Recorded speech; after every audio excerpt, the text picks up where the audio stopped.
Hello there and welcome to the Star Wars Showcase YouTube channel. Today we're taking a look at the Micro Galaxy Squadron TIE Outlander, which originally released in 2022, but I just recently found for a solid price online. It was on eBay for $20, which is just a little bit more than its retail price. And when it comes to finding these Micro Galaxy Squadron chase figures, it's not always easy. So that was a deal I had to jump on, and I'm glad to finally have the chance to review things. So as you just saw on screen, the highlight of the TIE Outlander is the ability to have some modularity with our wing panels. Our panels are removable, much like our normal default TIE fighter, but we have that ability to display things in that kind of resting standalone mode that we see in the first season of The Mandalorian. When you compare things next to the average TIE fighter, like I have here on the right, they are almost indistinguishable, except for the fact that you kind of see some of the grooves on the panels if you were looking at the right angle. But in terms of size, it's not like we're getting any variability there.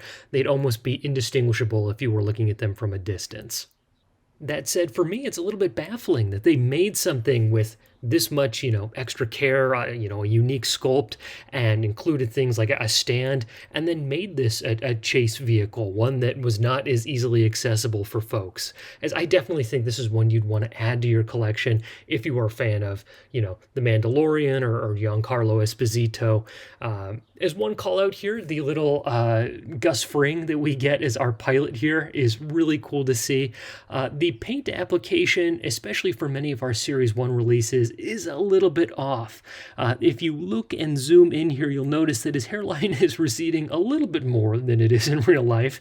So I definitely think those paint applications have seen improvement over time, and one of these earlier releases kind of shows some of those early deficiencies.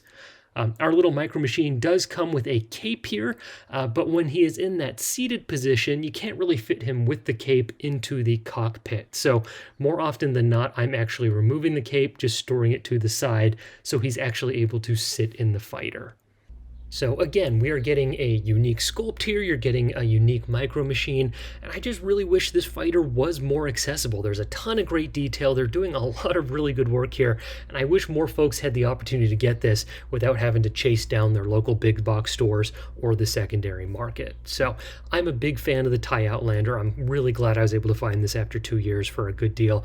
And I hope more and more that the Micro Galaxy Squadron, I suppose, chase vehicles just become color changes as opposed to these unique sculpts. So let me know down in the comments below if you agree with these sentiments, if you have any thoughts, if you've picked up this fighter, or if you're still looking for one of your own.